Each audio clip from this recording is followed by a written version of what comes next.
नमस्कार दोस्तों, आप देख रहे हैं जुआन टॉक्स। मैं हूं आपका दोस्त सका में जुआनी। और आपको जैसा कि हमने बताया था कि आज की मार्केट में कंसोलिडेशन ही रहेगा, जबकि कोई भी ऐसा नहीं होगा। बहुत लोगों ने बोला था जीडीपी डाउन हो गई है, सेबी चीफ के ऊपर ये आरोप लग गए हैं, उनकी तीन तीन तनख्वाहें मिल रही हैं, उनका ये हो गया वो हो गया है।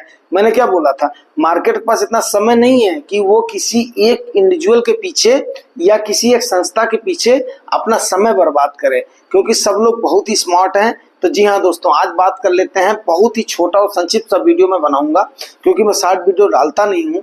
कि क्या आज की डेट में मार्केट ओवर वैल्यूड है। ओवर वैल्यूएशन के लिए चक्कर में क्या समझ रहे हैं आप? ओवर वैल्यूएशन का मतलब ये होता है कि मार्केट में इनफ्लो बंद हो गया है, क्या देश की जीडीपी डाउन हो गई है, क्या देश का प्रोडक्शन बंद हो गया है, क्या देश का कंज्यूमर मार्केट खत्म हो गई है। अगर इनमें से एक भी सवाल आपका हाँ है तो मैं बोल देता हूं कि यस, मार्केट ओवर वैल्यूड है। ओवर वैल्यूड तब तक नहीं मार्केट होती है जब तक कोई सिनेरियो खराब नहीं होता है। सिनेरियो के बारे में हमने बता दिया है, सरकार वही है, एजेंडे वही हैं, पॉलिसीज वही हैं। उसके बाद में देश की जनता लगभग कुछ ना कुछ तो बढ़ ही रही है। तो फिर उसके बाद में ओवर वैल्यूड और अंडर वैल्यूड का सवाल कहाँ से पैदा हो जाता है, ये मेरे को समझ में नहीं आता है। ये मेरी समझ से परे है।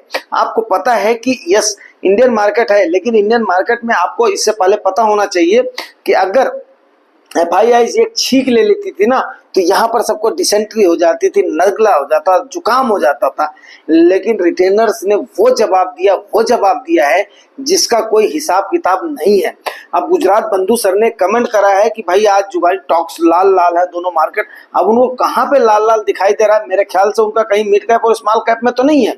मैंने पहले बताया हुआ है कि आपको 100 माइनस एज का क्राइटेरिया फॉलो करना है, और उसके बाद में उस पर ही आपने अपने बेट को लगाना है।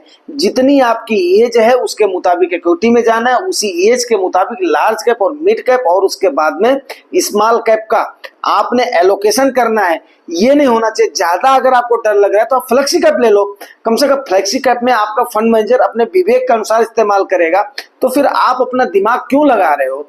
फिर आपको ये संशय मैं गुजरात बंधु सर को ही एड्रेस करके बोलना चाहूंगा कि आपको आज कहां से लाल लाल दिख गया है, मुझे तो समझ में नहीं आ रहा है। FI और DI दोनों ने बाई करी हुई है, जबकि ऐसे सिनेरियोस थे कि सेबी चीफ के ऊपर आरोप लग रहे थे, जीडीपी का आंकड़ा डाउन हुआ था, लेकिन फिर भी ये इंडियन मार्केट है। और आपको मैं एक बात आज देख लो, बहुत लोगों को संदेह था कि मेरे ख्याल से बहुत महीने पहले किसी एक अनाड़ी ने ये मुझे कमेंट किया था या जो ट्वीट किया था कि भाई ऐसा है कि हम अमेरिकन को सपोर्ट नहीं करते, हम इंडियंस हैं, फलान है, ढमकान है। उस दिन मैंने बोला था नहीं, इंडियन मार्केट हमेशा किसको सपोर्ट करती है? सपोर्ट करती है अमेरिकन मार्केट को।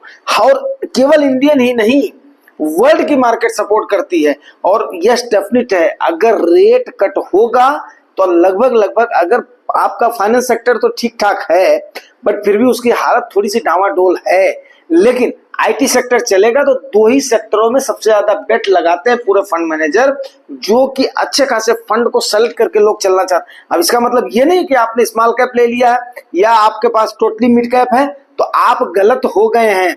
आपने अपने एज के मुताबिक, अपने गोल के मुताबिक, उसके बाद में रिटर्न को देख करके किया हुआ है। उसमें मेरा कोई भी दोष नहीं है, ना ही आपका कोई दोष है, क्योंकि आप बेटर जानते हो कि आपके रिस्क एपेटाइट कितनी है और आप उसके बाद में आपका गोल क्या है, आपको किस परसेंट के हिसाब से कितना कॉर्पस चाहिए। तो उसमें मेरा कोई इंटरफेयर करने का मतलब बनता ही नहीं है। यस, डेफिनेट है कि अगर आपने अनजाने में फैसला लिया है तो ये बताना आपको जरूरी है। 100 माइनस एज के मुताबिक ही इक्विटी में जाएं, और उस इक्विटी में भी उसी रेशियो में, उसी परसेंटेज में आप लार्ज कैप, मिड कैप और स्मॉल कैप का एलोकेशन करें। तब जाकर के आपको पता चलेगा कि मार्केट ओवर वैल्यूड है कि अंडर वैल्यूड है। एक सेक्टर ओवर वैल्यूड होता है, एक सेक्टर अंडर वैल्यूड होता है। एक इंडाइसेस ओवर वैल्यूड होता है, एक इंडाइसेस अंडर वैल्यूड होता है। तो इसका मतलब ये नहीं, अगर आपने सही तरीके से अपने फंड को चुना हुआ है, पोर्टफोलियो को डाइवर्सिफाई करा हुआ है, तो यस, मार्केट में आप सदाबहार आनंद लेंगे, जब तक कि कोई ऐसा सिनेरियो नहीं आ जाता है कि जिसकी वजह से इंटरनेशनल इमरजेंसी कभी भी बने। तो इस चीज का ध्यान रखिएगा। बस इसके अलावा मैं अपने शब्दों को विराम देता हूं। अगर आपको जानकारी अच्छी लगी है तो यस दोस्तों, रिवार्ड जरूर करना है। रिवार्ड आपको पता है, लाइक से सब्सक्राइब। और जब तक FIIs और DIIs दोनों मिलकर के बाई कर रही हैं, आपकी मार्केट कभी ओवर वैल्यूड नहीं है। दुनिया को बोलने दो ये परसेंटेज, वो परसेंटेज, ये PB, ये कुछ भी नहीं है, कुछ भी नहीं है भाई मेरे। जब तक दोनों बाई कर रहे हैं ना, तब तक समझ लो कि आपका सिंबियोस द बेस्ट है, कोई इसमें दो राय नहीं है। तो मैं आया हूँ जस्ट अभी जो है तुरंत ही अपना कैजुअल ड्रेस पहना हूँ, और उसके बाद में कैजुअल मतलब हाँ ठीक है ये सूती शर्ट पहनता हूँ, उसके बाद में फिर अपना काम स्टार्ट कर देता हूँ, आपको पता ही है। तो बस मैंने बोला कि ठीक है आप लोगों को थोड़ा सा अपडेट कर देता हूँ, अपडेट करने के बाद में सवेरे मिलता है किसी और सेशन में। Thank you very much, thank you.